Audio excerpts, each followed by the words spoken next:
We've got John Christian coming to speak to us, who is almost a neighbour of mine, but not quite. He does painting courses on Dartmoor, runs courses, and he rides on Dartmoor and he dowses on Dartmoor. And I bump into him on many occasions, and we have very interesting conversations about various aspects of dowsing. And the rest I will leave John to say for himself, because he didn't want me to give too many games away. So I welcome you to John Christian. No, that doesn't sound right. I've always called Joe Little Joe. Thank you. Thank you for having me to your august gathering here this evening. I'm always worried when I'm introduced, as I do sometimes in the painting world, as being from Dartmoor. I always have visions of inverted W's on my clothes and so on. But Dartmoor, yes, I will come on to Dartmoor quite a lot during this evening, and I have not escaped from the Princetown in the fog. Although I sometimes think if I did, I could navigate across the moor by dowsing rather than anything else. Now, this evening, I have not rehearsed at all. We're doing a little bit of a double act with John there behind the projector, and we haven't rehearsed it between us, so if it goes wrong at all and the usual trick of a slide goes in upside down, do bear with us, or hit John over the head. Now, I've called this evening my little presentation a personal experience. I would like to add to that a personal experience and some tidbits and a few enigmas. Now, I've got two reasons for calling this evening a personal experience. Firstly, because I believe that dowsing is an experience which is personal to each one of us, and if you like, to all other living things on earth. One ought always to remember that the pattern or reaction we discern is only one of many that might be worked out through different approaches to the same human situation. I don't believe that dowsing should in any way boost one's ego. I do dislike people who come along and say, well, look how good I am, I found this and I found that. It is not, to my mind, an ego boost. It's a very personal thing. And therefore I don't disclaim or disparage or deny other people's findings. There are many ways to climb the mountain. And secondly, my second reason for calling it a personal experience is simply because tonight I would like to tell you about my personal experience. Now, a few words then of introduction. Dowsing has led me on a wonderful, timeless, endless journey. I've travelled from Callanish in the far north to the Australian outback, to the west coast of Ireland. That's one of those round towers, by the way. And in spirit, to the plains of North America. Just see that. Rather a nice little picture. I've seen energy lines, radiate both. I have wondered. But more importantly, it's been a journey of understanding. It's been a pilgrimage, an Arturian search, if you like, for the Holy Grail. As slowly, very slowly, I gain more knowledge, a tiny bit at a time, I have, over the years, gained just a little bit of reassurance. Dowsing is, to me, a link with that elusive something. But more about that later. Now, my approach. I'd like to quote here the words of Colin Bloy, who said that dowsing is a function of the consciousness, and I'll add to that, of which the mind is part.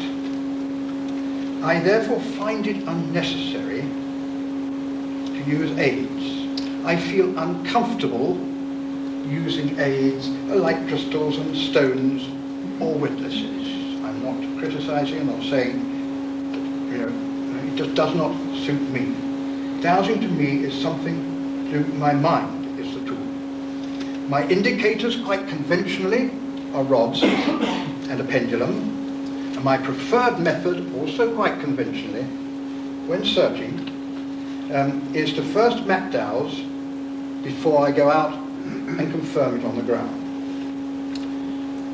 My mind is up here, this elusive, very strong thing, is my tool, and I don't see myself as a metal detector. Now, I've been influenced over the years, as no doubt we all are, by people, by books, like The Sun and the Serpent, and Pie in the Sky, but chiefly I've been influenced by intuition, which seemed to take a great leap forward when quite a few years now, I came to live on Dartmoor, or near, very near it. Now, long before dowsing became a passion, long before I became a dowser, I had a passion ever since a small boy for history, prehistory particularly, and its enigmatic remains. Now the two, the dowsing, came together and the bricks were in place. Right, now, before I get on to the nitty-gritty, just one word, a little word of caution here I would like to put in. Remember, it is not an ego boost. I'm not saying I am right. I'm not saying any individual is right. So please, everything I say or point out, could you in your mind just put the words appear or appear to in front? In other words, if I say a certain line runs through here, could you prefix it for me by appears to run through here? Right, so where did it all start? Very, very many years ago, longer than I care to remember, I emasculated a poor innocent coat hanger, turned it into two rods, and held them out over a chalk stream in the Chilterns.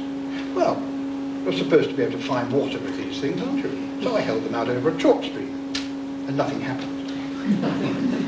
Nothing appeared.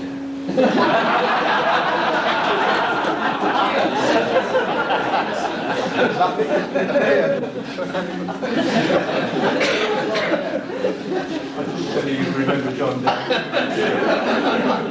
Right.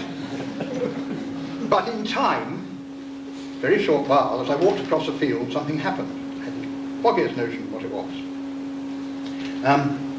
Then somebody said, well, you're interested in stone circles.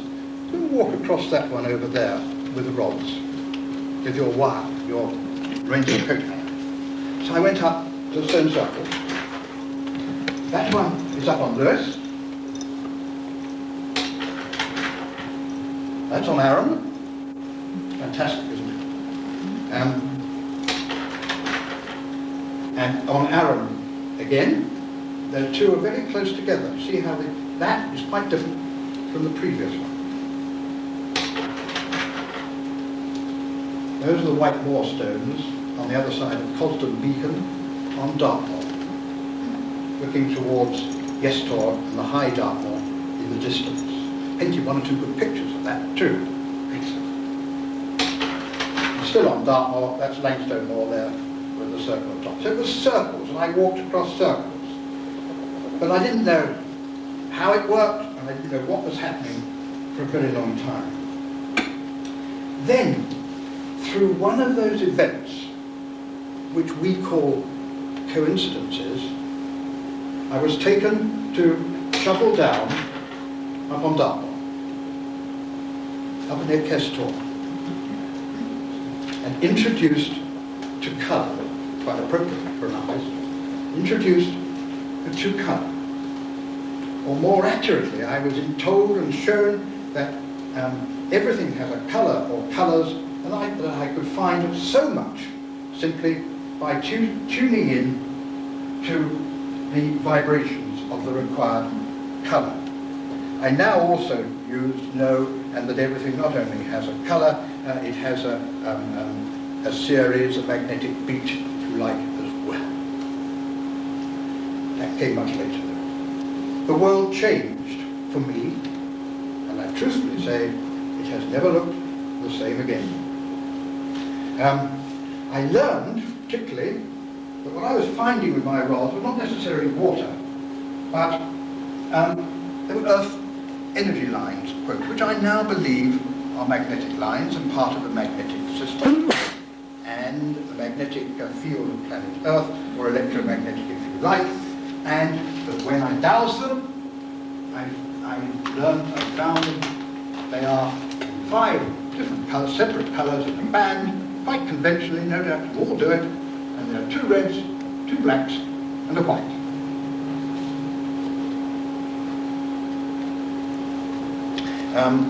For me too, this elusive water, I find it violet, and I discovered that energy introduced by, or influenced by us, is blue. So I've got energy lines, red, white and black, and I have the violet or purple for water, and I have blue for the energy that we have put into the system. Since then, I've recovered lost objects, I've found water for drought-ridden graziers out in the Australian outback, I've found burst pipes for neighbours in the frost, and I've located illness and injury in animals and humans, all with some success. They're all aspects of dowsing. But my particular quest is impulsive, if you like, ordained, spontaneous, and it has been early man's identification with the earth energies and the statements he left. It all goes back to my childhood history. I've pondered for long on the message for today's society, and I have to say I have been quietly, gently reassured. Now, one of my biggest breakthroughs, although I didn't recognize it as such at the time, was that tracks made by animals in fields on the moor, like that, are red, black and white, more often than not. And those tracks the animals will follow them, they will follow them with tremendous vigour, nothing gets in their way. That gap in the hedge has been smashed through over the years by sheep following that line. Go back. Following that line towards that tree in the distance. When you get there, you see that there's a hole there. Now, about 15 yards down that hedge, there is a large gateway which, to my memory, has never had a gate in it. Very easy for sheep to get through, but of course they smashed their way through there. I was learning, and it was a big breakthrough, although I didn't realise it at the time. And there's another little breakthrough I found too, that I take painters out onto the moor and teach them to paint. And they scatter themselves, they see something, the scene they want to paint, they sit down, they put their easel up, and they pour themselves a coffee, and they get to work.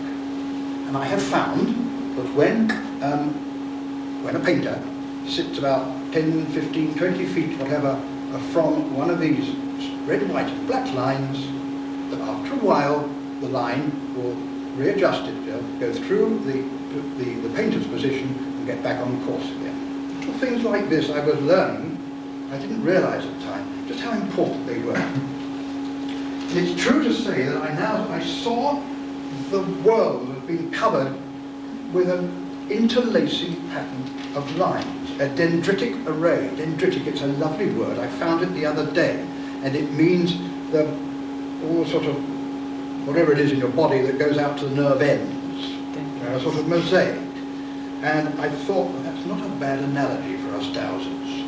Goes out to the nerve end. Dendritic array. Patriotic Englishman, I actually no longer saw the world as red, white and blue, and now see it as red, white and black. Now, I hope the stage is set. I've introduced myself. But before we ring up the curtain, there's just to say that there is so much involved. When I was putting a few ideas together before this evening, my great problem was what to leave out. I hope that what I have left in will be of some interest. And I have included nothing found or revealed by anyone else to me, which I think is only fair. So this evening, if you've got any bricks you want to throw, it's me. I've left the others out. That was my first proving. I'll go on until you get bored. And then perhaps after whatever your break, whatever, if you want to have a discussion, love to have one. Well, with a crowd like one, it's going to be marvellous. So, on with the show. Now, some few years ago, I was sitting under the bank of a hill fort, and I deliberately put that in inverted commas, at Hallstock, just to the northwest of Belston, on the northern slope of Dartmoor. That bank on the left is the bank of the old hill fort, the rampart, and the ditch is that piece. Can you see it? It's rather bad light. And the ditch runs up from where I am, up through the gap in the centre. Now that is a bank and ditch settlement or promontory fort, and it sits there on this promontory looking down over the valley of the East Auckland, looking out towards the Belston Hills and Dartmoor in the distance. I was sitting there at the inside of the bank, minding my own business, just thinking of reaching for my sketchbook, pouring myself a coffee, and I was musing at the time, having on the book The Sun and the Serpent, where Hamish and Paul pointed out that the Michael line came up into the valley somewhere near down to the bottom below where this hill fort is located. So I had the Michael line in my mind, and I had one of these flashes of intuition. I put intuition in inverted commas, but where does it really come from? That the Michael line went through this rather insignificant gap in the bank. So out came the rods, and I checked the colour of the line. I found there were two lines going through the gap. On the right was a red, white and black line, thing I've been finding all over the place. And that's looking at it from the other side. And on the other side of the gap was a line which didn't come up as red, white and black at all. It came up as, to me, red and green. Now, when I refer to these colours, I'm referring to the primary colours in these lines. There are others, but I tend to push those out of my mind. I don't tell my mind to push them out of the way, and they go. The line went through that gap, across the centre of the fort, which is that old dead bracken in the foreground there, and half off to the right, I don't know whether it's in the front row, you can see there are some stones there. Remains probably of a cairn, and it went through there and away across into the distance. So I had what I was convinced was the Michael line. So I went home, I got out a map of Dartmoor, and I damaged my eyesight for several days. I haven't used this before, let's see how it comes off.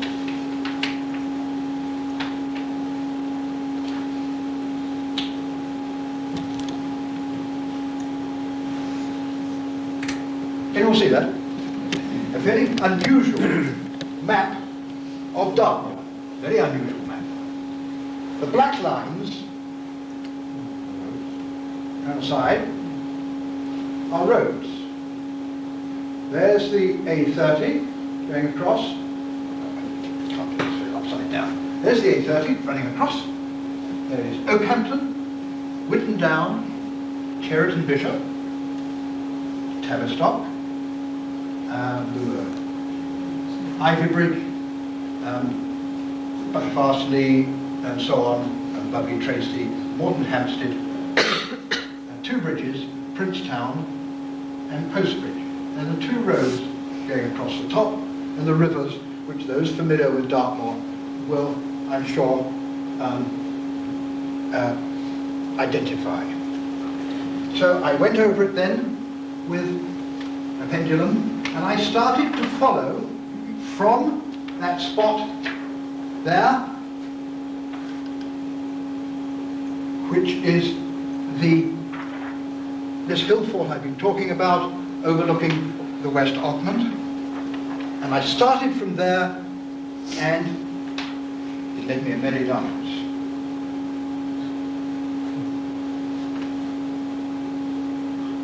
Now, I cannot clearly put everything on here. I've just put some of the main locations. And to me, remember this is my dowsing, mine. It came through there, and it wound across here, somewhere about here. It goes across the end of our drive. It twists and turns out here to Cheriton Bishop, and goes off across to Crediton, and right down here, through there, to Brent Tor, which is there. Now it began to get, but one thing, as I was following it, to my delight really, all the way along, the Michael line went from Cairn, on the map, to Cairn, as if they were signposts. Right the way through. Here is the most fascinating place. I really almost got lost here. If you look at old maps, you will see it here. Oakhampton Cant is somewhere in here. There is a place called Saxon Gate. Just in there is Fitz's Well.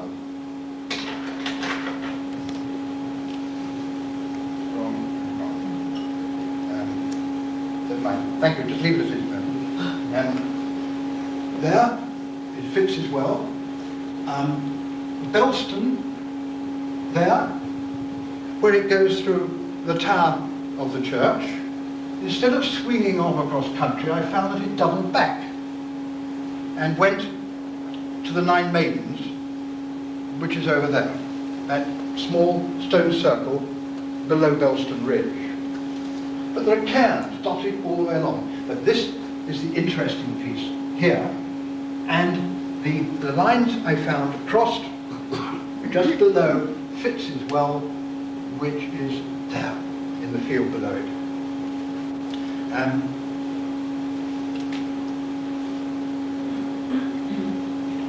Right, go to the next one.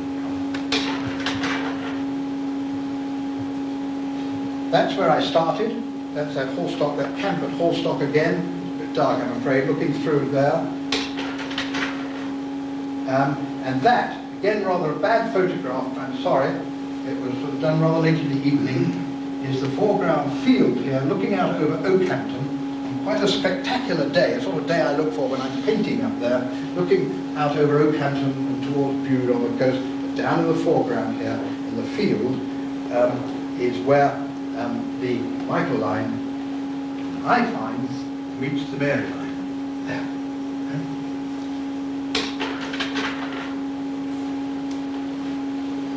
Is it focused? Sorry, they're all a little bit dark. That is looking across from Rough Tor, across towards Oakhampton Camp and Saxon Gate. And I took a photograph there. It doesn't look very much. The farmer, John Hodge's cattle there, the belted Galloways in the foreground, but running from where I am, looking right across there, the Michael line and the Mary line run in tandem, virtually touching each other, across like that there.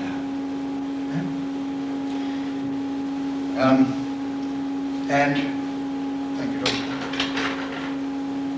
Marked, as I said, all along its course by cairns. And that is the one at Harter Hill, just by a Rough Tor or Rotor. The post at the top there, as you probably know, is a boundary marker. That little hump to the right of it is a cairn, and it marks the Michael line quite clearly. Right? It then goes across to High Willys, not Yestor, High Willys, Corn Ridge, below Sawton Tor. If you've already been up there, there are some wonderful cairns on the top of Corn Ridge. Then to Great Nodden, down here, and Brack Tor, that's the one with Widgery's cross on top, the back of the painting again, to Brent Tor. To Brent Tor. Now, Hamish and Paul said the two lines swept away across the direction of Bodmin. I have no doubt that that is how they found it. If you look at the map of that area, you will see that there are two unusual straight roads which come up in an inverted V, meeting to the left, or just to one side of Brent Tor. Now I found the Mary line goes down one, and the Michael line goes down the other. But the interesting thing is that from there, the Michael line, instead of swinging due west and goes off towards Bodmin, goes down right through the tower of Tavistock Church. If you drive past on the road there with a rod in your car, then you try it. If you go past there with on red and green, it goes straight through the main. It's got a big door there, hasn't it? Now the interesting thing is that church tower was the lay entrance to Tavistock Abbey, which was a Benedictine foundation, which they were into all this sort of thing. It's not unusual that you find it there. And it carries on south a bit and then winds away, and it does eventually go to Bodmin Moor and meets up with Paul and Hamish's direction over there. Now, the Mary line, I thought, I'm going to find the Mary line now. Not so easy. What colour? I did know one thing particularly, that it went through Throwley Church. So after Throwley Church, I'll get it right, is one of those there. Throwley Church dedicated to Mary, and I looked for the Mary line there. And lo and behold, it wasn't red, white and black, it was red and yellow. So back I go to the drawing board. This one rarely led me a dance, but then the girls always do, don't they? And I started to plot the Mary line. And lo and behold, it comes, from Brent Tor, and it winds, it goes all over the place. Where are we? That there is Hexworthy, the Forest Inn, good pub by the way.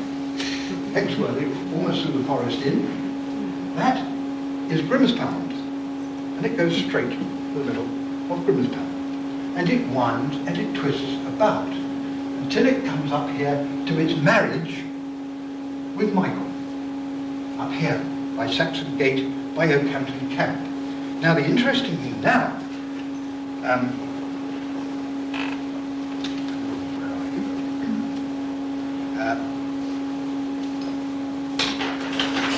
one place it wasn't go through is Spinster's Rock, which is over here somewhere. Grimspound itself, there, quite pleased with that photograph, and it was jolly cold when the dog and I walked out there to take that. The line comes down the valley from the left to the right. To Grey Weathers, which is, I think I'm right in saying, there is a circle it goes through, and interestingly, a double circle from all that.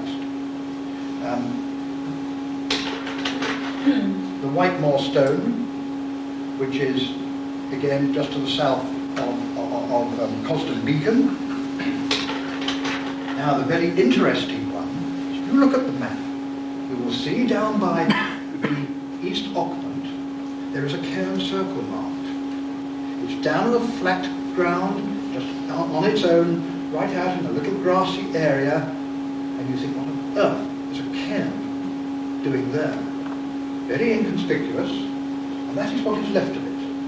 The Auckland, the East Auckland runs up through the valley just behind it there, and Culliver Steps, those who are familiar, just off to the right, just off the picture. Now the interesting thing is that is that one there. And the line seems to be drawn into it, like that, and drawn into it there again. And you've got this cairn, and you've got these two lines coming in like that, diverging and going out again. And you can walk across it on red and yellow. Oh, the rods come up. There it is. It then comes up to its marriage with Michael up in that area there, the back of Oakhampton Camp.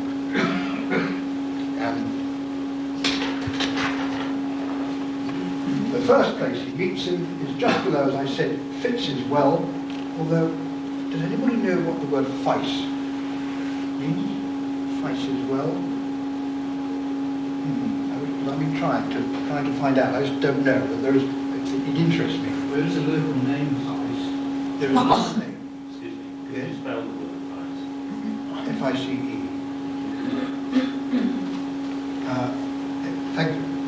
And that is just on there where it crosses. The Mary Line goes through there, the water, nice and on, and then a familiar place to many of you, that is the Longstone, where it all started, just by where it all started for me on Shovel Down, back of Shovel Down, with Kestrel there in the background. Now, the other interesting one goes through, sorry, that is dark, but that is, to my mind, one of the most interesting locations, important locations on Dartmoor. And it's known as the Round Pound, or locally the Roundy Pound, which you no doubt know, which I would like to come on to a little bit later. Now, there is also a very important spot, which is there. And that innocuous pile of stones is the remains of a cairn. When you go look at it, you'll see some curbstones around the side. And it is just above a shilly pool on the Blackerton, not far from South Seal. Now the Mary Line goes through that. Also, about 5 strong red, white and black lines. It's a veritable spaghetti junction. It is not even marked on the archaeological map of Dartmoor. Fascinating. Right. Now, I haven't been able, if anybody is interested, I have all these lines on a huge, great map, 25, 2.5-inch map, hanging on the wall at home. They're all plotted. If anybody would like to see them at any time, delighted to show you. But what I've done here is I've just shown some of the crossing places of these lines. But the one I would like to draw your attention to is away from the Michael and Mary, in a way to an extent, from Dartmoor. There's the road from Princetown going across to Tavistock, to Yelverton, somewhere here. Just there is Burrator Reservoir. And there, that spot, is Downtor Road, where, I can't remember your name, where we met, and we met during the eclipse. Downtor Road. Just to the south of Downtor Road is that whopping great needle of stone, nothing like the Arran stones, which is Drizzlecoombe.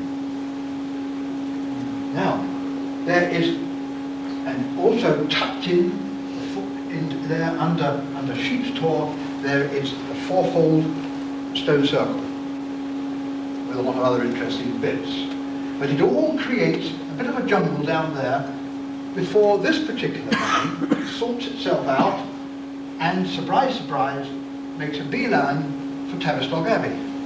If you look at the map, you can see that there are tracks and roads and tracks and features which link up, which to my mind, I suggest, followed an old line going along this track. Now it goes to Tavistock Abbey. Now, then it goes through the Abbey and it swings off to the west, into West Devon, down towards the Tamar. It then comes back, and it comes back up here, there it's coming again to Brent Tor. Now, just to the south, Brent Tor's a fascinating place. Yes, fascinating. But it pays to walk round it. Because in the field, about half a mile to the south of Brent Tor, are two large tumuli, covered with gorse and so on, and this line, lo and behold, would go straight through the middle of them. Now, only last Saturday I was over there, just passing that area, and hadn't seen it before, but coming along the road, below the field there in which the tumuli are, was a line of beech trees, and I just happened to glance across, and there, right on line, is a most marvellous standing stone. It's not marked, I've never seen it before, but it was wonderfully, wonderfully reassuring. Now, that line comes up here to a spot I'm sure some of you have explored, which is there. It's an old Iron Age hill fort, deliberately in inverted commas, with a Norman Motte and Bailey castle beside it, on a wooded ridge overlooking Cumbo by Bridgestowe. Has anybody been there? Yes. Marvellous spot. The interesting thing is that it's a Motte and Bailey. Let's come out. There is the Motte. You can just see the shape of the mound in the trees, and behind that white, actually it's a thing that went round a new sapling tree. Behind that is the ditch that went round the Motte. It went round that mound and round the other side of it, round quite an impressive bailey. It's quite something, isn't it? Oh, yeah. Quite something. But it is a Norman Motte and Bailey. Now, this line, lo and behold, plods off across to a spot there, which is marked on the map as earthwork. And I've heard it by very learned ladies and gentlemen described as either a Civil War gun emplacement or a Roman signal thing. They don't know. But the line goes through it. It now heads straight across to there. Lo and behold, another Motte and Bailey castle, Oakhampton. It then does a sharp left turn and it goes through Oakhampton Church, which, as you probably know, is isolated and away from the town. and the line goes boom, straight through it. And it now heads off north to Wink. Does anybody live in Winkley? Yeah. I thought you were in Hampton. Yeah, that's right. Winkley. Winkley has two castles in it, doesn't it? Right. Mott and Bailey's. Well, Mott's anyway. And the line turns right and goes straight through them. Mott and Bailey again. Norman castles. Very odd. Very odd.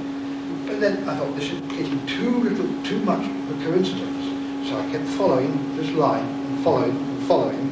And I got up somewhere not actually far from here, and lo and behold, right in line came another Mott and Bailey. And he eventually goes up across Exmoor, disappears out into the Bristol Channel. So there, I told you, I was throwing in just a few enigmas and tidbits. Can somebody ever suggest to me why the Normans apparently put their strategic defensive positions on a very strong red, white and black energy line? It begs the question, were they originally, had they always been Mott and Bailey castles? Were they something else beforehand? And I start thinking about Silbury Hill and the Marlborough Mound and so on. But then I'm going up into nothing we can prove. I'm getting up a little bit there into Cloud Cuckoo Land. Right. It's always very reassuring. I told you about this standing stone I saw last Saturday. Right, bang, spot on the line. And it's always reassuring to find something like this. So I'll just pop across here. That's a place called Tincombe. Joe will know it. Near Kestor. Sticking out of the wall there is a large lump of rock. And I imagine it was too big for them to move. And it sticks there. And it's a peril if you're trying to pass another car at that spot. If you drive past it with your rods out, you'll find a very strong red and white and black line which goes up to the Kestor area, goes straight across the road at that spot. Little things like this I find so reassuring, and they tell me that perhaps I am onto something. Even Blank screen. Am I boring you? No. Am I boring you? Any more questions? No, you're saying about the mounds and the motts. According to Julian Richards, they think now that practically all henges also had a mound, whether it was just a small Who's Julian Richards? Silbury Hill. He's very well known archaeologist. Fine, because there is a henge on the top of this place by Cumbo, where I found my first Mott and Bailey. Oh, right. There's a henge just beside it, a banked area, quite large. It's about 100 and something yards across. Anybody been up there? It's a marvellous spot. Marvellous spot. Hill Fort, of course, to the archaeologists. I'll come on to forts again, if I may, a little later. There we are. Now, what have I got there? Can you go back? Go back the other way. Just wait a minute. All right, well leave it. No, leave it up. It's interesting. You can look at something instead of listening to me tracking on. Which is that one? That's a Squirrel Circle. The Squirrel Circle is there. I'll come on to Squirrel Circle in a moment, because it's a wonderful spot. But that has got, again, it marks a conjunction point, actually conjunction point of these lines. Now, way out into the moor, into the wild bit, above Two Bridges, above, what's the wood? Wisman's Wood. Keep going up into the moor, and there's an isolated standing stone called Bear Down there. And you walk there, you look at it, you think, wow, why one does, this is what I'm doing all the time. Why? I'm interested in what is there, the dowsing itself, but I'm also very interested, more if anything, when I was plotting these here, like this, there is Bear Down Man, and it's on the crossing exactly of the Mary line. I find as the Mary line, and a very strong red, white and black line. There. And it hums. Really hums. Right. I've mentioned Throwley Church, and so on. Right. Now, I said I'm thinking about what was going on. What was going on. Now, I had a very basic education. I was dim as a top-age lamp, or whatever you like to say. Thick. I'm not a scientist, and physics is not my subject, as it was John's. And I am told that these, all these sites we've been looking at, right up and down the country, have solar or lunar alignments. They could calculate eclipses, they could do this, and they could do that. I have no doubt that that is probably right, but I've no way of proving it or disproving it. Far too unintelligent to do that. So, to me, what is fact? The thing which is apparent to me is that our forebears, ancient man, who set out all this system of the megalithic culture up here, the one thing they were certainly going for were the lines of magnetic force, the magnetic field of planet Earth, and they wanted to be part of it. And these sites, whatever else they were, observatories, calculators, call them what you like, they were plonked on our dowsed energy lines of magnetic lines.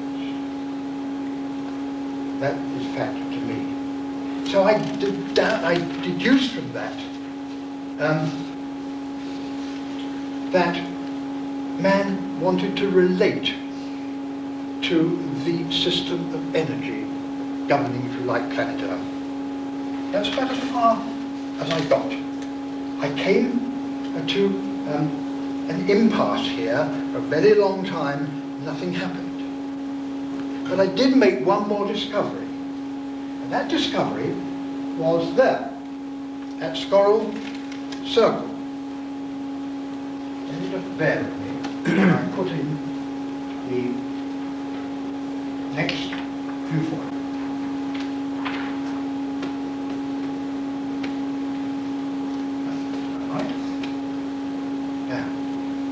Now, that discovery I made was that circles, all circles that I've looked at, are on, without fail, on the conjunction point, one of my red, white and black lines, and a water line. And they are plonked slap bang on it. Scorrel Circle, as I mentioned on the map, is particularly interesting in that it's on the conjunction point of two red, white and black lines and a water line. There are other lines as well around, but I'm talking about the major ones now, which to my mind determined the location and the sighting of Scorrel Circle. Now, thank you very much. The interesting thing was, and my discovery was that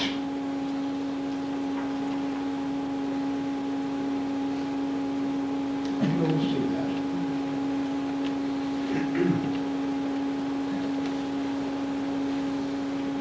Here are the two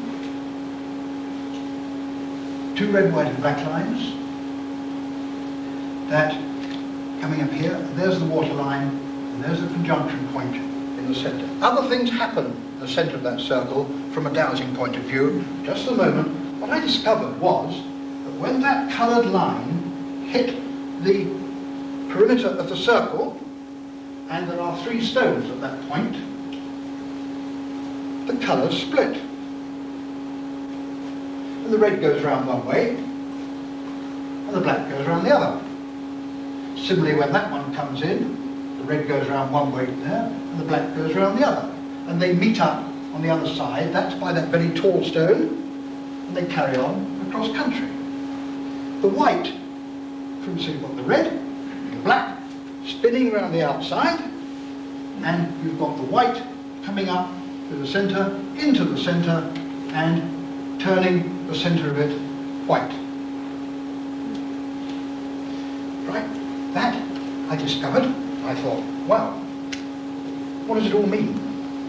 What does it all mean? I didn't really know. There are others. I said there are other lines, and when I said the mind is my tool, and I discounted these, pushed them out of the way, and I said, what else is coming out of that spot? And in fact, there are spirals and there are radiating lines. But at the moment, that is what I discovered. Now,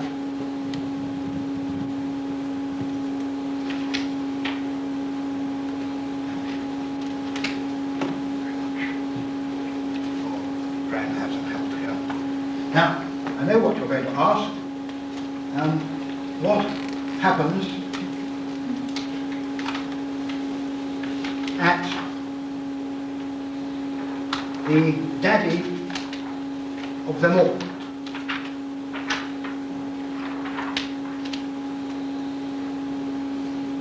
Now,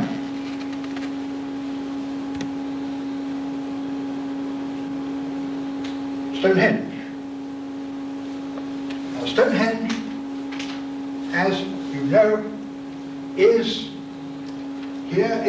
the road comes in across here. The visitor centre is over there somewhere.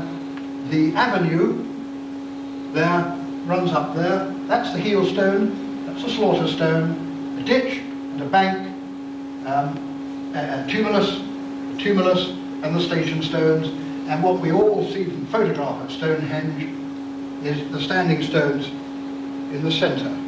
So I thought, does it happen there? So I did a dowse on Stonehenge. It comes up.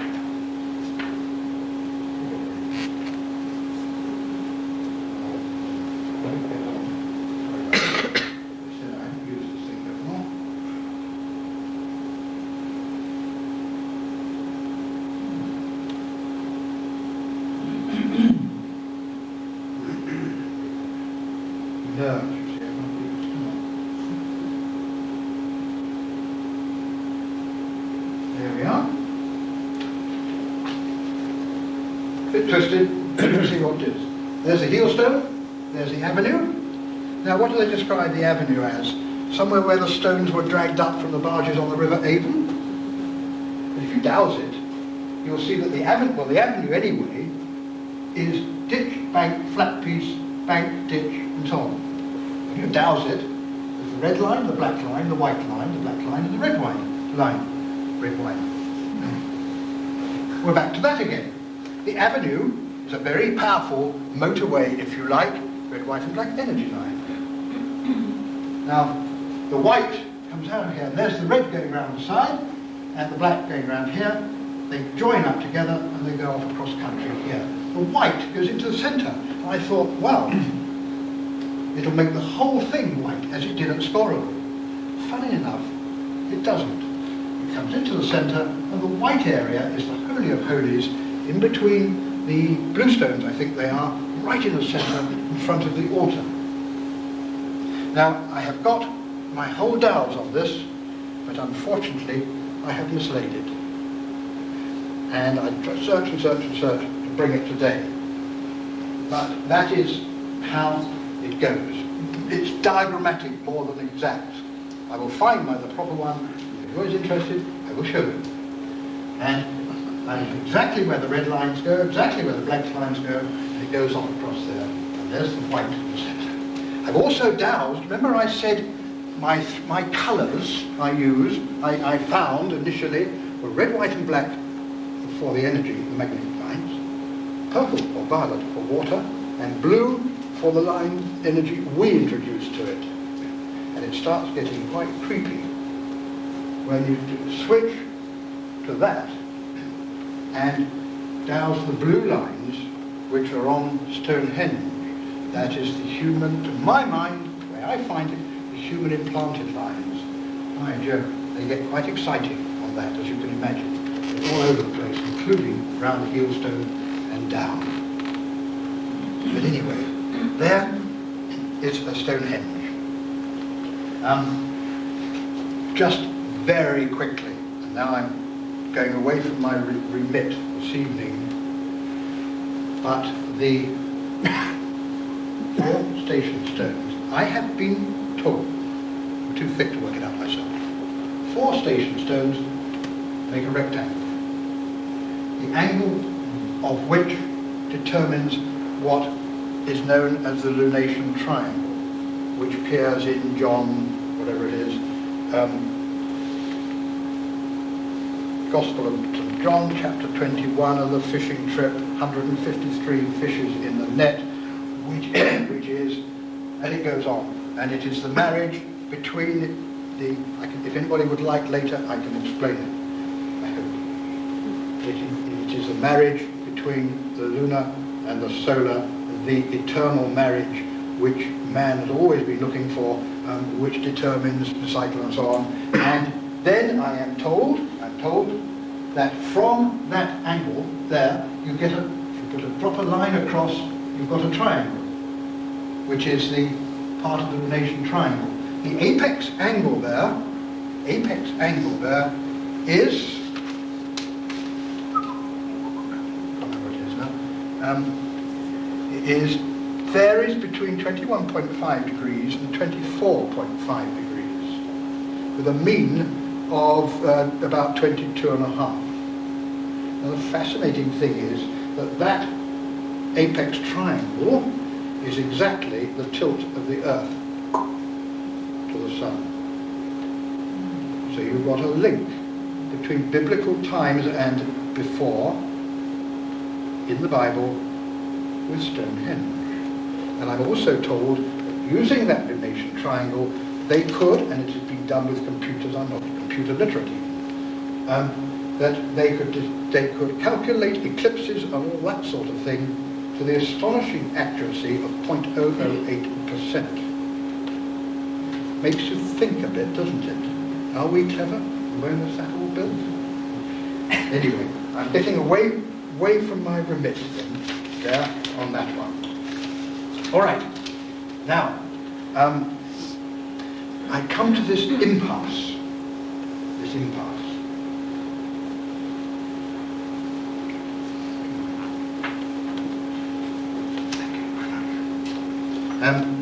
I come to a full stop. And I've always found in this my dowsing life that if one waits long enough, something will happen. You will read something, you will meet somebody, as if somebody up there is just dropping the next little piece in just to push you on. There was a long stop and a long wait. Okay, I knew all now about the lines on Dartmoor and places. I knew why circles were placed where they were, or I think I do. And I looked at Stonehenge, and I came to this gap. Now, I've often been asked, and I'm quite sure that you have too, on occasions, by people who don't dowse, know nothing about it, and you take them to somewhere like Scorrell, there, and you show them. And they say, oh, this is very fine, you tell me these energies of things here, what were they about? What are they all for? And more, this is the materialistic society we live in, and what can we get from this energy? I could have been carried away. I could talk about, and it's done, about Beltane fires in the morning stringing out across the country, about dancing in the moonlight with flowers in the air, meditation, healing, could talk about all that, but really, unless I'm psychic, some of you may be, and you're very lucky, we don't really know. So I don't try not to get carried away. Well, it depends who I want to impress. All those things were probably right. They probably did happen. But really, when we put our hands on our heart, the majority of us don't know. The only fact that I knew was why they were put where they were. Now, one of the reasons we don't know, of course, was that all this took place before written history. And there's no memory of it. My answer, and this doesn't really satisfy people, that it's from my intuition, And I say, and this is just intuition, and it just came, and it just comes out, it came out. And I say something like this, that the people here, they hadn't invented religion, in inverted commas, as we know it. They lived in an integrated, balanced world and wanted to express themselves as part of it, as part of all nature, including man, nature and man, under a great creator. A world in which man wasn't dominant, he wanted to be part of it, an integrated world. They didn't have in those days, they didn't have our mercantile mentality.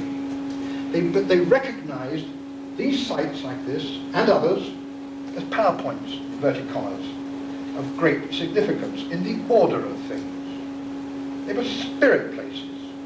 By ringing them with stone circles, or earth banks, or people, they were helping to accumulate the energy and convey a sense of place. It all sounded very lame and a bit pat. And if you say something like that to a non-dowser, they look at you as if you're... But I believed it. It was it's what I believed, and what came to me. But all the time, I was looking for the underlying principle, the base brick. Because I believe at one time there was in the world a collective understanding, a collective consciousness. And I'll go on to tell you why I believe that soon. Back to Colin Bloy again, and I'll quote him. He said, these energy lines are part of a collective consciousness, and as such affect all living things, including ourselves.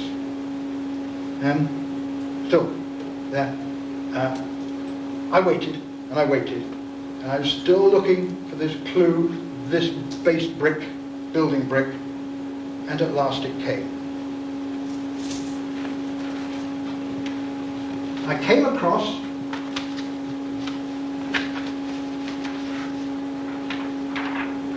this fellow.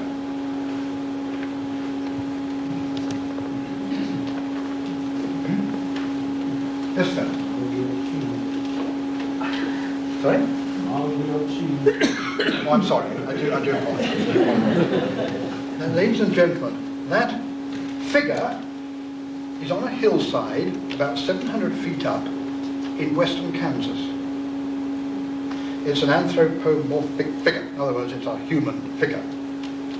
It's actually on this hillside, and underlying it, scattered across the hillside there, is a lot of prehistoric detritus. Mostly jasper scrapings, arrowheads and all that sort of thing. The stones are made of, they are limestone, and they're about cobble size. They're not very big.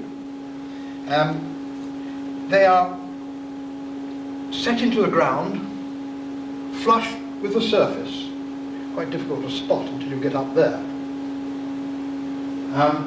There are something like 168 stones. It's a prehistoric figure plonked on this hillside in Kansas. Now, I read too about this, fascinating. Suddenly, bang, something hit me between the shoulder blades and pushed me forward. I thought, wow. So I read on, and I read that there were a lot of boulder circles out on the Great Plains, particularly in that area. Some animal shapes, and a few human figures. That's one of them.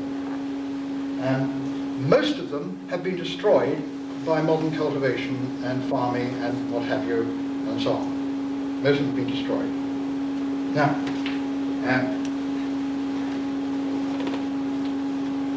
so I thought, well, what are we going to look at here? Out came my dowsing, and I dowsed it. That, ladies and gentlemen, is I suggest why this, oh, it's near a village, by the way, a little settlement called Penickey, and it is known as the Penickey Man. And I'm looking at it, it's quite clear, to my mind, that here are the red, white and black lines, here, and that pattern, that formation was seen by the predecessors, if you like, of the North American Indians, their forebears, and they plonked that shape on there. The reason it's got a V right here is because that's where the line goes out there. The blue line's as water. I said water is purple to me, but I've shown blue here for clarity. There are other water lines there, but nothing like as important as that. And I put it to myself and to you that is why Penickey Man is where it is. And suddenly I realised that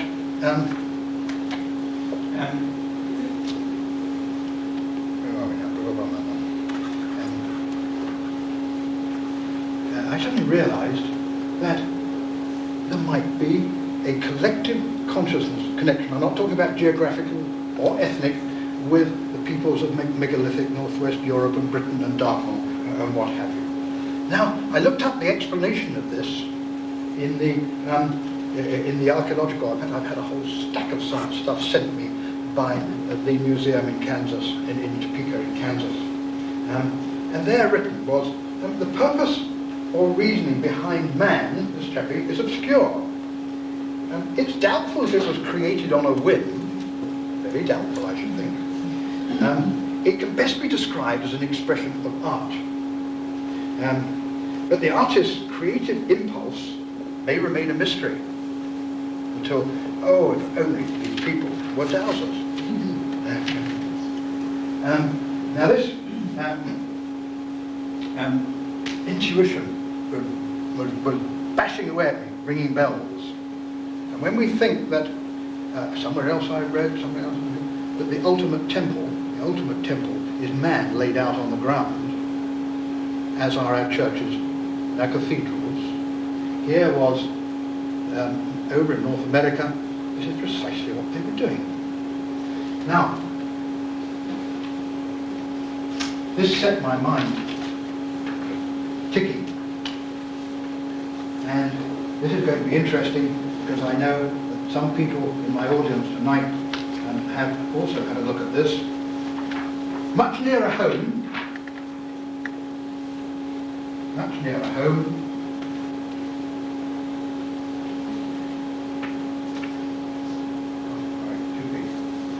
on a hillside in Dorset is an energy pattern looking like that, which, like the builders of Penickey Man, I suggest was very well known to the people at the time. The interesting point is right there. We're going back to Squirrel Circle and the others at Stonehenge. There we have red, white and black lines crossing conjunction on a water line, which again is the blue one going up there. So they looked at that, and I suggest that that particular spot was very special to man because he came along like the builders of Penickey Man, and he put that on it. The Cern Abbas diamond. And then if I may, sorry, I'll slide it down a bit. There. Like that. Now, I do suggest that the curve of his arm, the upraised thumb, which is there, was all determined like that by these red, white and black energy lines. There it is. The Cern Abbas giant. Now, sorry? It was an appropriate place for the water line.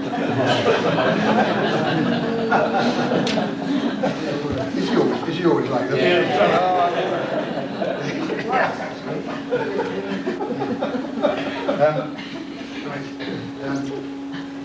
I was getting quite excited by this, not for more reasons I was getting quite excited by this. And yes, I then looked at the Uffington White Horse, which is the other obvious one, with that lovely Celtic shape of a horse on the hillside. And yes, that corresponds to the energy pattern underneath it, just the same as this thing does here. Right. Now, I thought, wow. So now, I've rather got the bit between my teeth.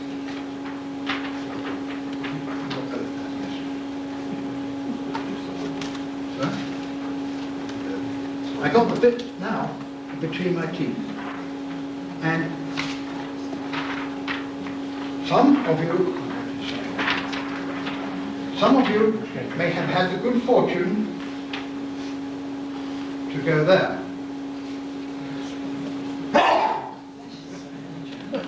That is Newgrange, that enormous great cairn in County Meath. Sadly, I've not had the fortune. I've been near it, but I haven't been able to actually get there. It is enormous. The actual chamber there it's a famous one, that on the winter solstice sunrise on 21st of December, the sun goes through a window above the entrance and lights up. The end of the chamber goes straight up there like that. These round here are standing stones. And as you see, they're unevenly spaced. That is the perimeter of the mound, and that's where the winter solstice sunrise goes straight up there like that. It's been restored. At the front of it there is white quartz, dazzling white quartz wall, right round, grassed over the top, and as I say, with these scattered stones round the outside like that. There's an interesting spot there, and this is interesting because I'll come to it in a moment. There was a little oval structure, very small, oval structure they found when they restored it, but it got in the way of the tourists going into the and they took it away. Ouch. There is in fact also a bank, a clay bank, across like that there. That is Newgrange. So I thought, right, what's really Newgrange all about? Bearing in mind that I now think that our forebears, these people, wonderful people, looked at the energy patterns and plonked their special sites on them. So there is a dowse of Newgrange.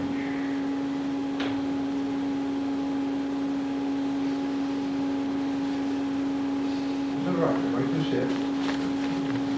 Red, white and black lines here converge through these stones and converge, two of them, and go straight up the side of the chamber. See? Delineating the end of that cruciform shape there and the end of it there. This one comes in here, goes across there and delineates the top of that cruciform shape. This one comes up here and says that. And I suggest that Newgrange, this was a very special place. The water lines are a bit more complicated. I haven't quite finished those. The water lines are a bit more complicated. But again, you've got water running up here in conjunction with and meeting up with the red, white and black lines as you had in Cerne Abbas and so on. And I suggest that before this thing, long before this thing was ever built, somewhere there was a very special place. There might even have been another panicky man. So, there, Newgrange. Now,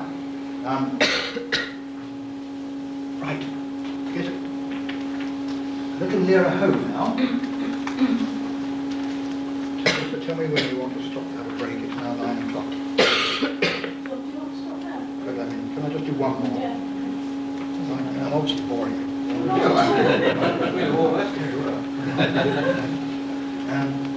I told you that to my mind,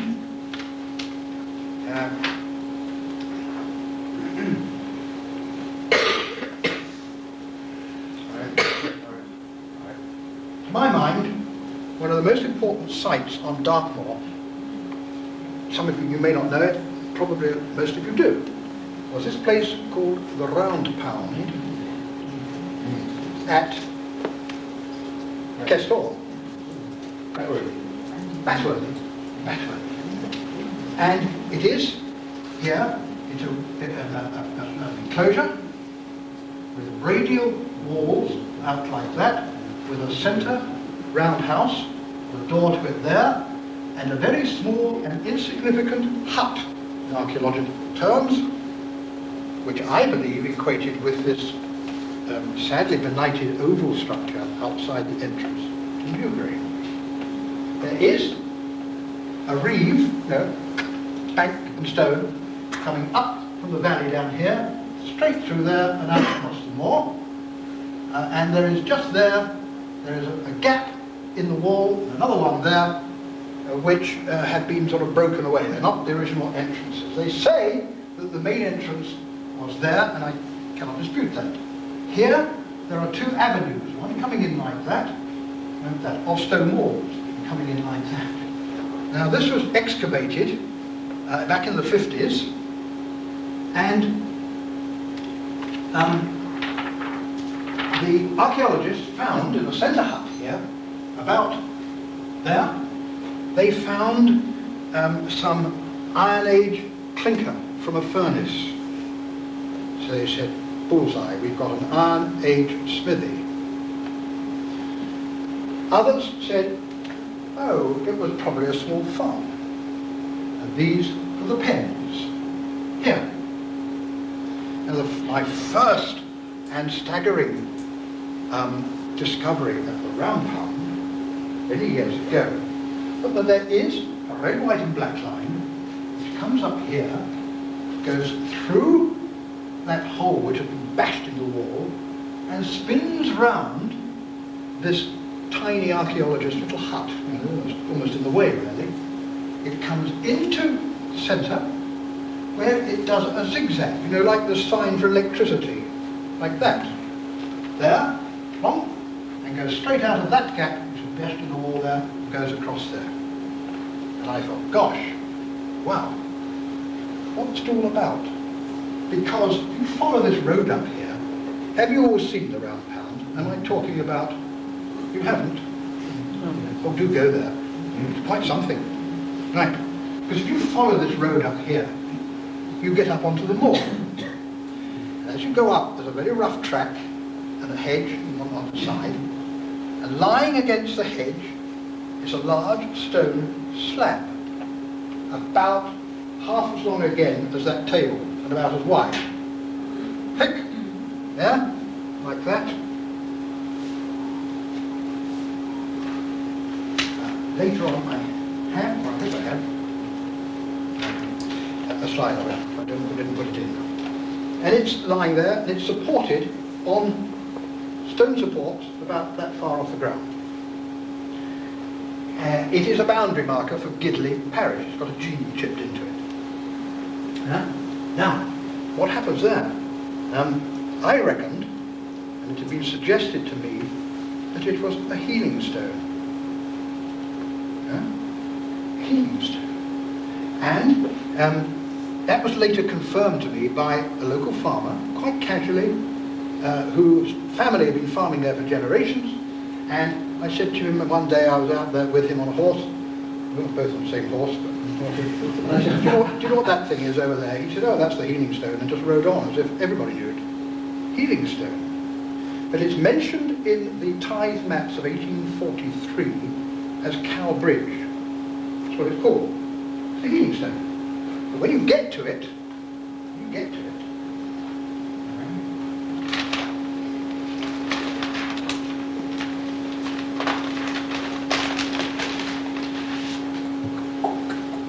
Can you see that? Yes. Here is Cow Bridge, the healing stone. So looking down on it, supported. Coming up here, yes, you've guessed it, is a red, white and black line. It hits a stone there, and it is diverted through the centre of the healing stone to a point about there, and it goes off. And you've got the zigzag again. I say to myself is, was that for healing? Probably was, but who is to know? That it is definitely an old healing stone. Now, when you think, and I would like to touch on this later, that I think all these things are to do with magnetism. Granite is a very strong, for a good reason, very strong transporter of the magnetic energy. And when you think that now we're all being sold at vast prices nice magnetic bangles to put on our hands and our wrists and our dogs' collars and so on to cure our backs and our arthritis, perhaps they didn't have it, the healing stone, they probably didn't get it far wrong after all. Magnetism quite likely came into it. Then, after Pelicky Man, I was starting to look at all sorts of interesting places.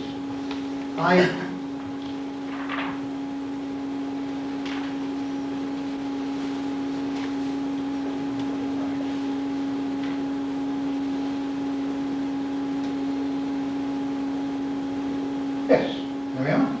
Now, a look at the round pound will show, to my imagination, why it was put there. Here are the avenue stones. Here is, and they're all on a water line.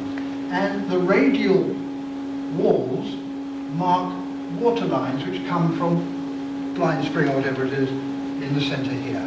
They're the water lines, water lines, water lines. Here's the line coming in, which actually went up there, diverted and spun through the centre. That's where it did its zigzag and out through there like that. And the other stones here, you see how the walls are nearly all, that one is away from the wall, but nearly all delineated by red, white and black lines.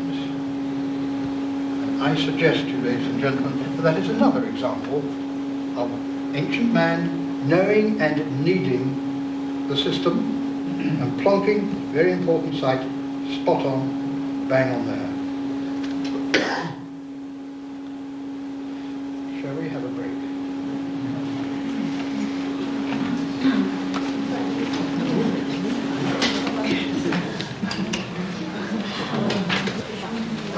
I would just reiterate that to me, that was the big moment in my life, being able to identify things by their colours.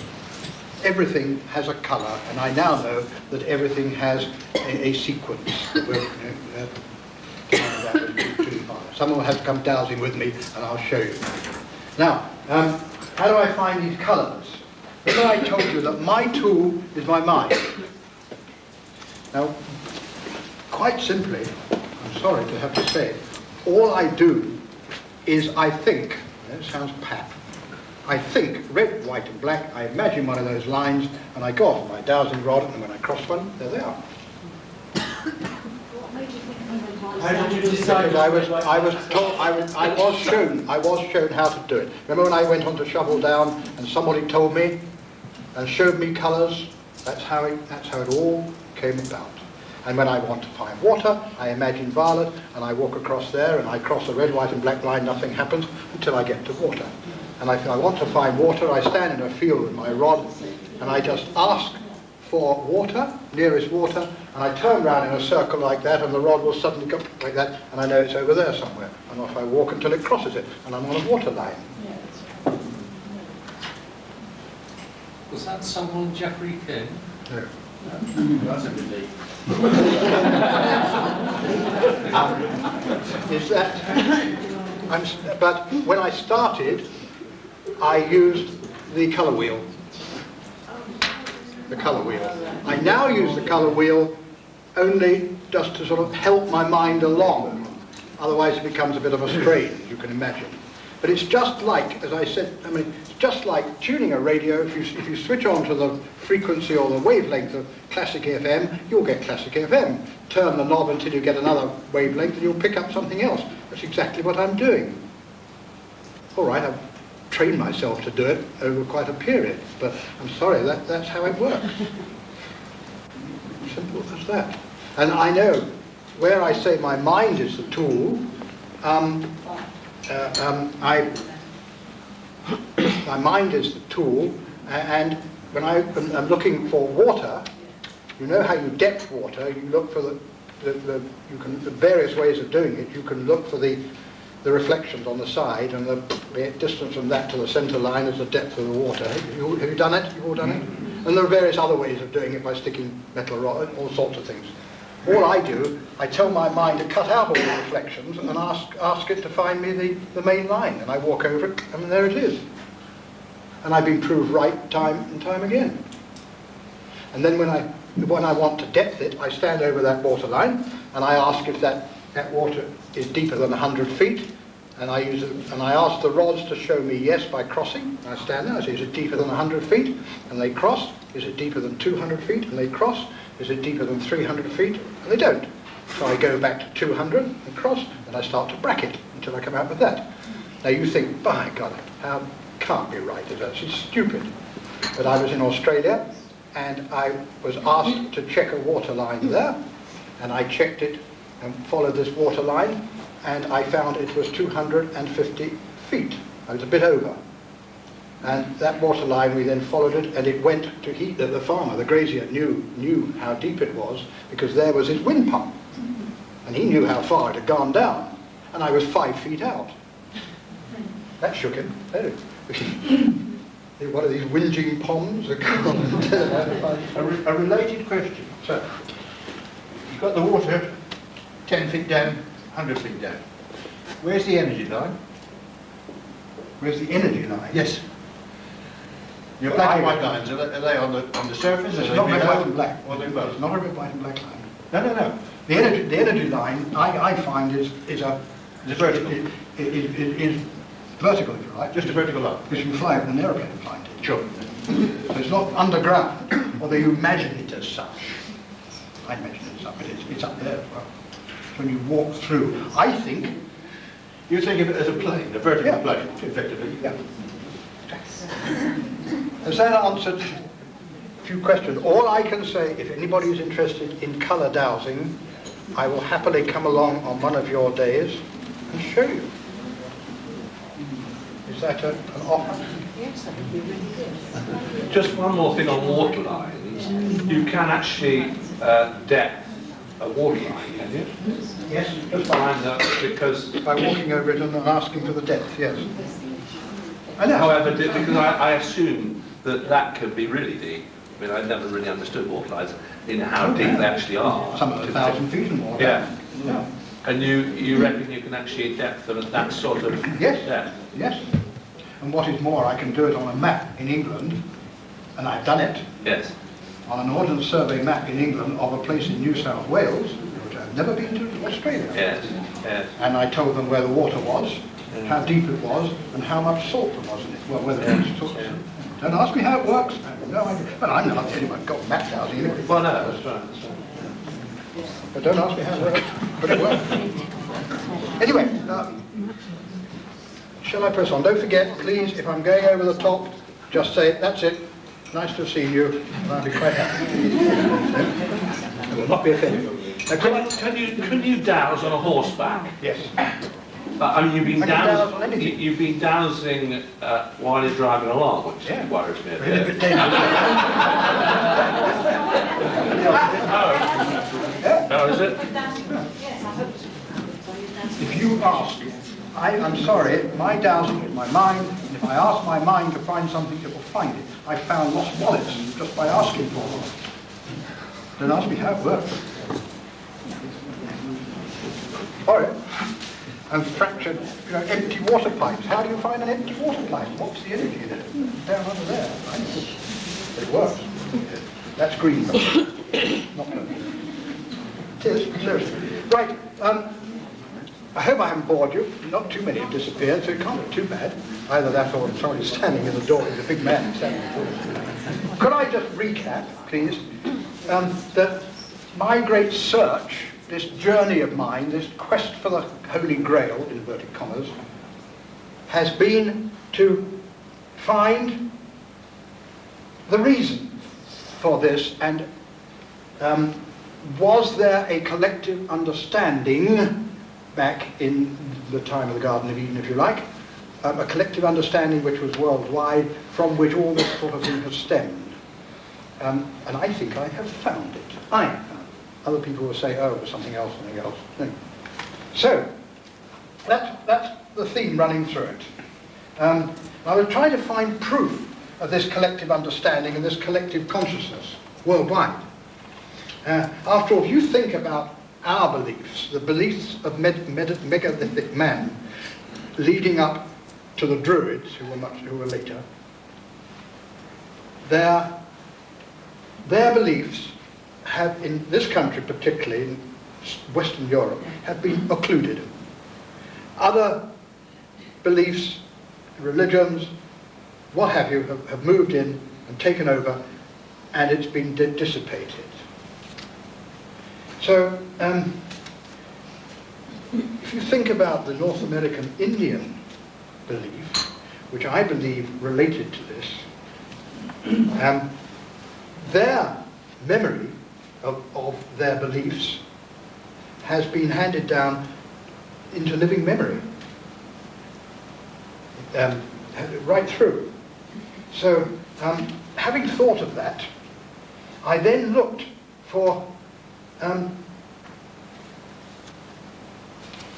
where in the North American Indian beliefs did it link up and tie up with this. Now the danger, I know, about anything like this is that once you get a bee in your bonnet and you start looking for clues which support your bee and disregard the rest.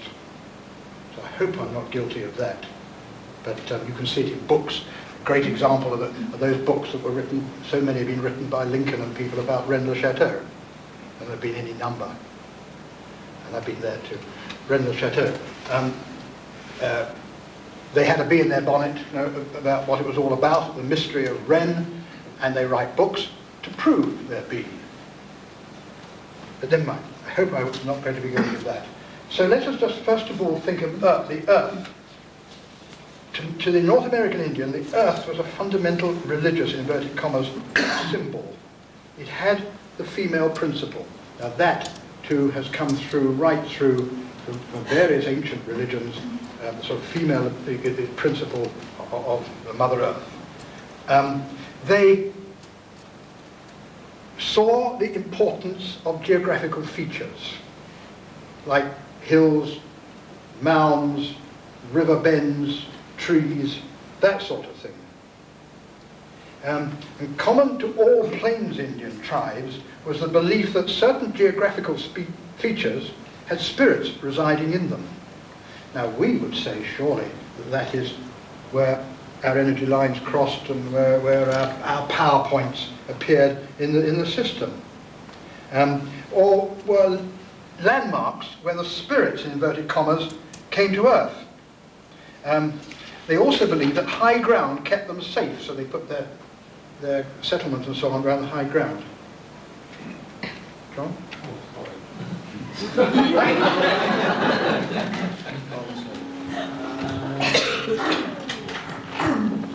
Right. There is Kestor Rock, within the foreground, a roundhouse. Kestor Rock dominates, it's a geographical feature which dominates that terrific area around Kestor, where all these settlements and the round pound and everything else is. Now, when the settlers first arrived in New England, they came across what they described as Indian forts, in inverted commas. Can we go back? John. Thank you. They came across Indian forts, which were bank and ditch enclosures on sort of promontories, usually overlooking bends and so on in rivers. And I've seen two archaeological plans of two of these forts. They're there, but they're horseshoe-shaped. In other words, one side is open. It's not much of a fort. Now there are two of those on Dartmoor. One we've already seen, which was the one at Hallstock, where I first found the Michael Line, and the other is Cranbrook Castle, across the valley from Prestonbury. Yeah? It's an open side. I'm not saying, drawing any conclusions, I'm just stating the fact. I've mentioned stone circles. The Indians had built stone circles exactly the same way as we've been seeing here. And they erected standing stones on power points. Right, now that is a rock called Red Rock. It's about 11 feet high and 20 feet round the circumference, a big chunk of rock. It is red granite. Not sure what red granite is, but it was worshipped is a very loose phrase here, by the Plains Indians, the Pawnee and the Kansas Indians, who gave the name to Kansas, and certain of the Sioux. That was a really strong point. And it must have been erected on what we now call a power point, like Scorrel, like Bear Down Man, and so on. Now, the Europeans, when they settled there, quite recently, they thought, that's something we would like. So they dug it up, removed it. How they moved it, I don't know. And they removed it, and they put it in a park in a place called Lawrence, which is not far from Kansas City, called Robinson Park. They put it there, they built a plinth to stick it on, and they concreted it in. And they stuck a plaque on it. And the plaque, I am reliably told, lists the names of the original pioneers who built the little town, the settlement. There it is. They moved it, they stuck it in their park, and it is Red Rock. Now, that is an Indian prayer chant of great age, and it is on beautifully treated hide, and it's like a rosary, if you like. They went round it, like almost the oakum script on there. But that, number 11, is Red Rock. In other words, in their perambulation round their holy sites, that is Red Rock. That is of great age, by the way. It's now in a museum, awful shame. Now, the interesting thing is, a little touch to all this, is that when the rock was moved, the local Indians, who knew all about it, they said simply, the spirits have fled away. Now, what a way to describe that having been moved from its original power point, it's nothing, it's just a chunk of rock resited. And of course mounted on concrete, doesn't do anything. Rocks were revered, if you like. The Sioux reckoned that the spirits existed in the form of stones and rocks, all coming back to the rocks and standing stones we've got here. That stones contain the secret of creation itself.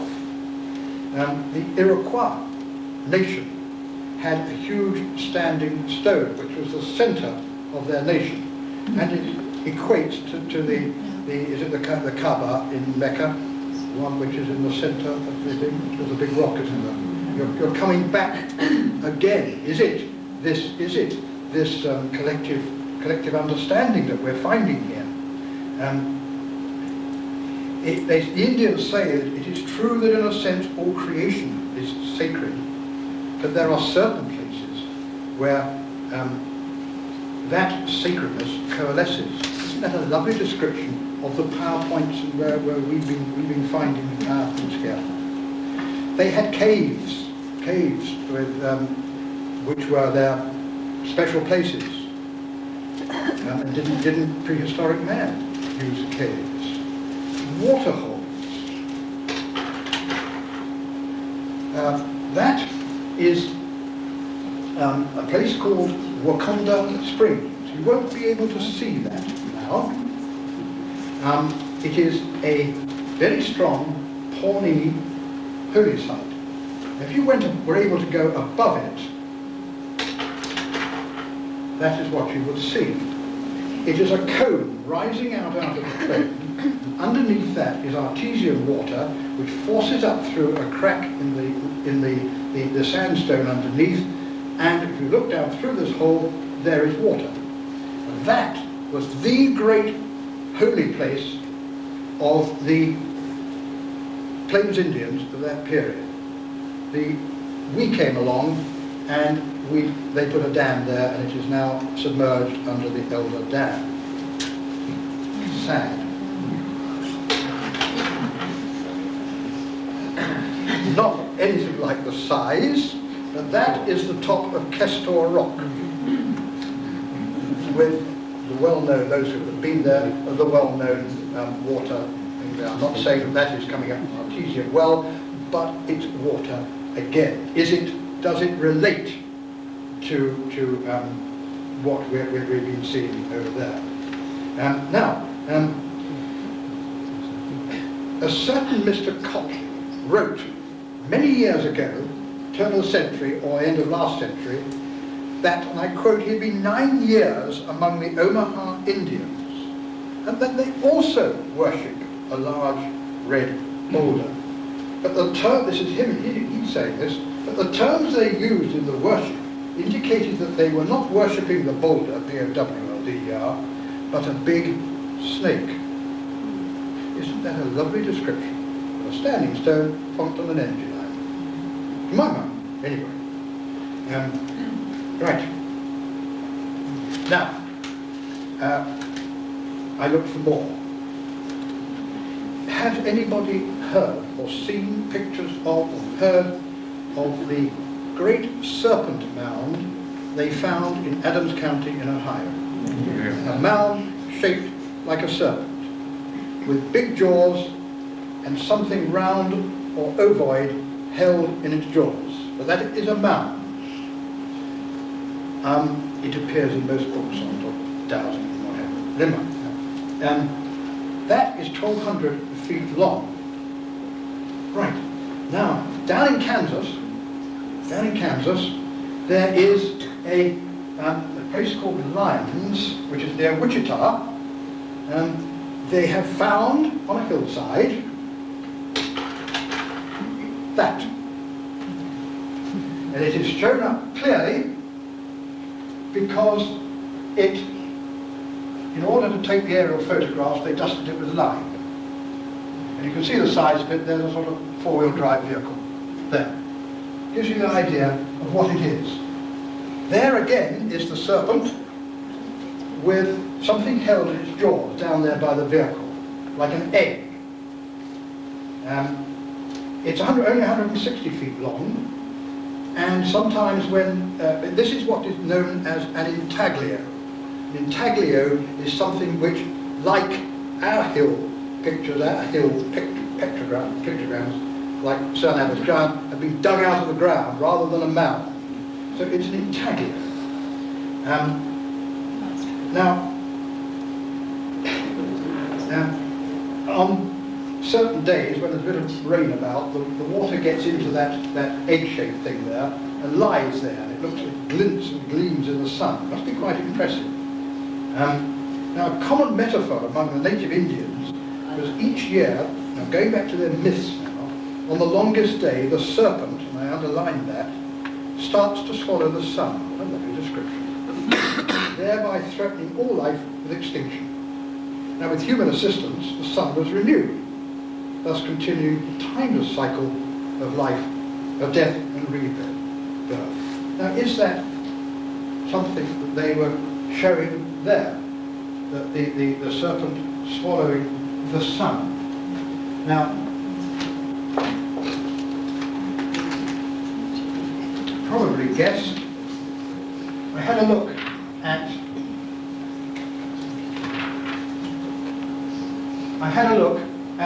the serpent. There he is. She is. Funny enough, when one douses it, you can see why the serpent is there. It doesn't again. What would be good for this?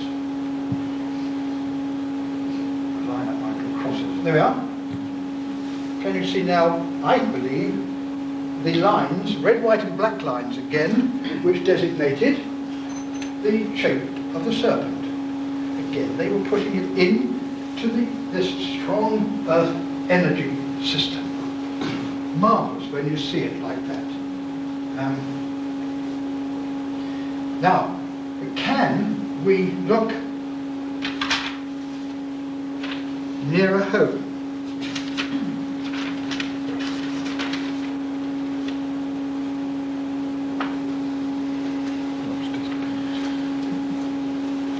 Can I see what the next slide is? Yes, thank you, thank you. Good. Right, now, do you remember that I said that when I was looking for the Michael line, it went through Belston Church Tower. Now,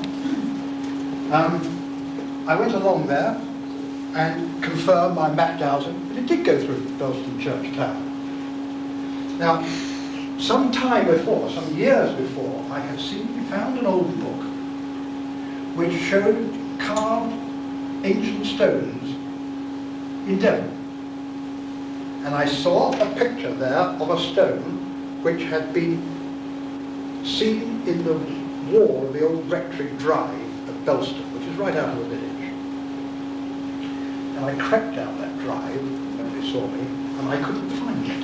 And I asked around the village, I said, does anybody remember an old stone that was there? And no one knew it. No one knew it.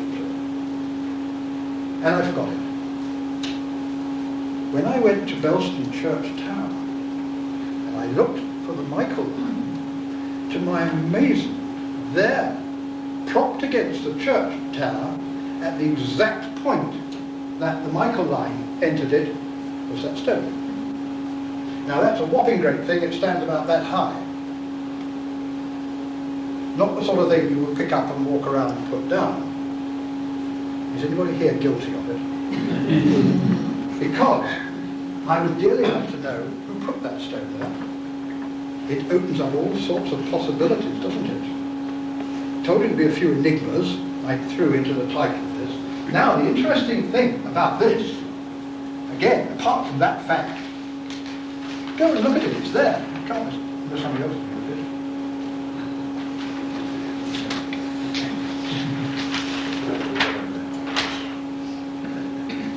That shape there is that. The circle, the cross, that underneath, the line going down, and something at the bottom, not sure what that is, down there. There. Okay, you can just see it on the stone, the photograph, and there I've reproduced it on there. Now,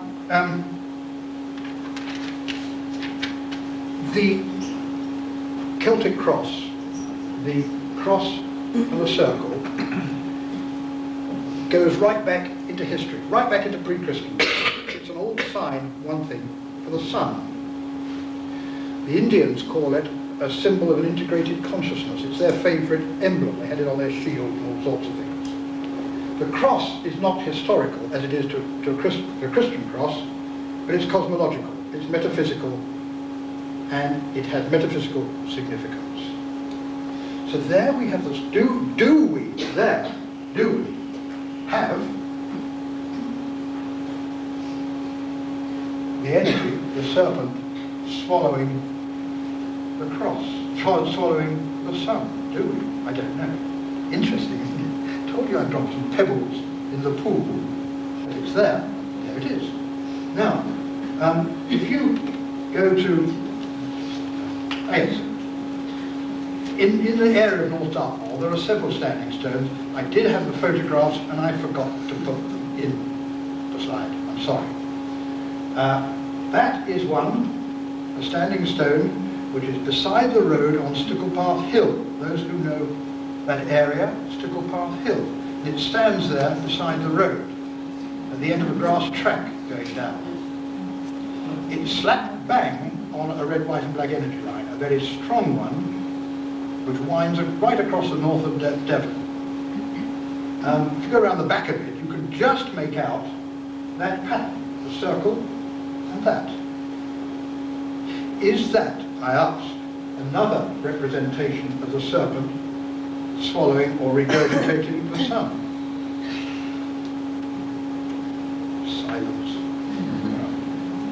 I got it. When you go further, this is two sides of a stone which stands at Southam, just off the A30 by Southam Cross there, by the church, in front of the church. And there you again got, although it's got an equal armed cross, there again have you got the same thing appearing. Look.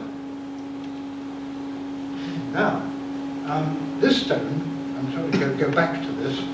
What does that remind you of? Does it remind you of a club that Sir Nabas Giant is holding? I won't go back and put it on here. But at Sticklepath, right on the corner, up on the bank, there is a stone like that. And it's got a recess in the top, as has the one at Southam. Now I know for a fact that that stone was moved when the road was widened, and it used to be out from the grass verge down below it, right on the line of this red, white and black line. Did they put stones at the top, twist them and turn the lines? Pebbles in the pool again. Wow. Just questions. I don't know. And that is, I don't know what it's in, that is on the back of that stone, very faint, but you can make it out. And it just reminded me of that club that the Sir Nabas Giant is holding. And it also reminds me, I was sent this card from a standing stone in Donegal, there, you can't see it obviously, but come and have a look later. There is a much more formalised version of that. What does it all mean? Whew. Anyway, there we are.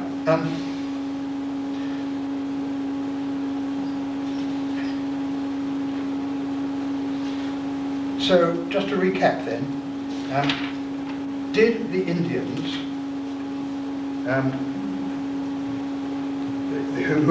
to whom land has power and inspiration, but some spots are very special, places where lines of energy come together, they had, in North America, standing stones, prominent features, medicine wheels, which were radiating stone circles with radiating lines in the centre, council mounds, which equate to our our circular mounds, as on Cosden Beacon there are two. They had serpent mounds, they had intaglios, they were interested in springs, in wells, they made stone men, they made men on the ground, they were interested in caves, they made roundhouses, and they had forts.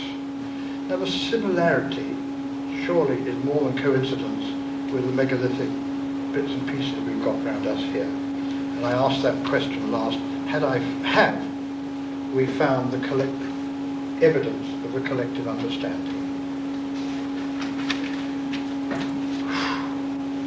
Do you want me to go on? Or do you want to wind it up? Please, you say so. Have you got any questions that you'd like to ask? Got some interesting stuff here, real interesting stuff.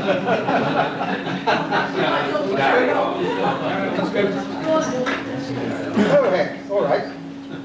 So, I reckon, my suggestion, that going back to Dartmoor, Western Europe, Britain, sites like the stone circles, where an earlier culture, earlier that is than such as stone rows and things like that. Now, to show you what I mean, I've called this next phase the manipulation phase. I get the feeling that they weren't just happy at that point to go into an area where there was accumulated energy, but they wanted to start to use it like the people who